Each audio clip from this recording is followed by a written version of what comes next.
मी मयूर फॅमिलीमध्ये तुमचं स्वागत करत आहे. मी मागच्या व्हिडिओमध्ये तुम्हाला चकलीची भाजी दाखवली होती. ती तुम्ही बघितली नसेल तर बघून घ्या नक्की. आता मी त्याचं त्या भाजीचं पीठ करून आणलेलं आहे बघा.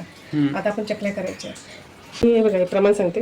ही जी वाटी ही भरून मी अशी वाटी घेतली ती 6 वाट्या पीठ घेतलेलं आहे, 6 वाट्या आणि 5 वाटी पाणी घेतलेलं आहे. 1 वाटी आपण पाणी कमी घेतलेलं त्याच्यामध्ये. आता त्याच्यामध्ये नंतर तीळ थोडं जास्त सोडायचे कारण का चकलीत तीळ दिसले पाहिजेत ना म्हणून.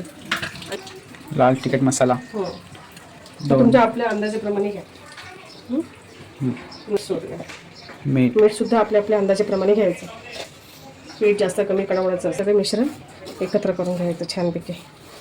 कारण का पाण्यात सोडलं तर सगळं पाणी सगळं लाल लाल होऊन जातं. मग पिठामध्ये किती सगळं त्याचं प्रमाण व्यवस्थित होऊन जातं. तर मम्मी पाणी गरम करायला ठेवलंय 5 ग्लास मध्ये बोलली तुम्हाला ते 5 वाट्या 6 वाटी पीठ 5 वाटी पाणी. आता या पाण्याला जास्त कड आणायचं नाही, फक्त थोडंसं गरम करायचं. गरम करता थोडंसं यात बटर सोडायचं. हा बटर सोडलाय बघा त्याच्यामध्ये. बघा मित्रांनो आता याच्यातलं बटर वितळून गेलेलं आहे.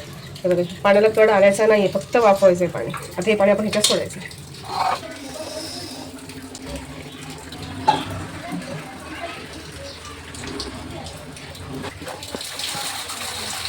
पाणी सगळीकडे हलवून घेतलेलं आहे. आता हे सगळीकडे पाणी टाकून घेतलं गरम गरम याच्यात. आता हे आपल्याला 15 ते 20 मिनिटाचं तसंच झाकून ठेवून द्यायचं याच्यात. 15 ते 20 मिनिट ठेवायचं तसंच. हे बघा आता मित्रांनो हे थंड झालेले आता आपण हे छानपैकी आता मळून घ्यायचं. याच्यामध्ये पाण्याची काही गरज लागणार नाही सध्या. आणि जर लागलीच गरज तर थोडं थोडं पाणी घ्यायचं. सध्या म्हणजे पाण्याचं प्रमाण मी तुम्हाला बरोबर सांगितलेलं. काही गरज नाहीच आहे, फक्त तेल घेऊन थोडं मळायचं. थोडं थोडं तेल घ्यायचं आणि पीठ मळायचं. मित्रांनो मम्मी ते पीठ मळे ते अजून मळून नाही झालंय. मम्मी काहीच टाकलं नाही, अजून तेल पण टाकलं नाही, पाणी टाकलं असंच मळते येते. पाण्याचं प्रमाण बरोबर घेतलेलं आहे, पाण्याची काही गरज नाहीच आहे. आता मित्रांनो आपलं सगळं पीठ मळून झालंय. मम्मी बरोबर 5 मिनिटं पीठ मळत होती, नुसती मळत होती. आता मळून झालंय आपलं मस्त पीठ एकदम. मित्रांनो बघा आता मम्मीने जे बेसन भरून ठेवले. आता आपण बघू चकली कशी करतात. तेव्हा मित्रांनो मम्मी चकली करते. सॉफ्ट झालं एकदम पीठ.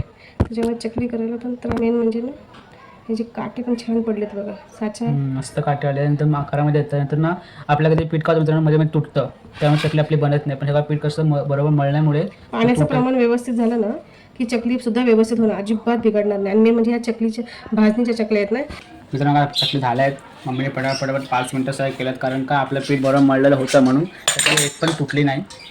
मस्त सगळं झालं. तर आता आपण करूया फ्राय. मित्रांनो मी ते तेलात सोडते. मित्रांनो ते गरम झालं आहे आपलं चांगलं. आता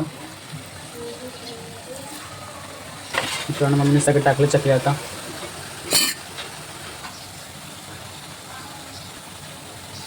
मी ते उलटे करते मित्रांनो आता हळूहळू.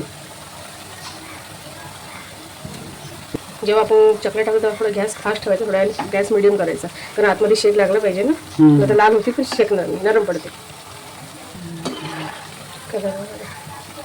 लाल तिखट आपलं बरोबर झालेलं आहे. ते बघ कडक होता, आवाज येतो बघा, चकलीचा आवाज येतो. केले आता हे बघा बुडबुडी थोडी कमी झालेली आहे. चकली आता झालेली आहे. आता ही चकली आपण अशी काढायची.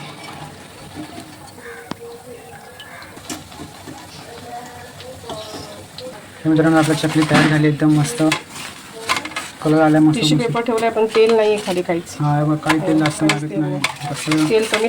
मित्रांनो आता मम्मीत मला काट आलेलं तिथे ज्यामुळे सगळं तेल पण दिसतं बघा. आणि तुम्हाला तोडून दाखवते. मस्त बघा मित्रांनो एकदम पटकन तुटले, एकदम खायला मस्त झालं. नक्की ही रेसिपी माझी करून बघा. नक्की ही रेसिपी माझी करून बघा. बाय.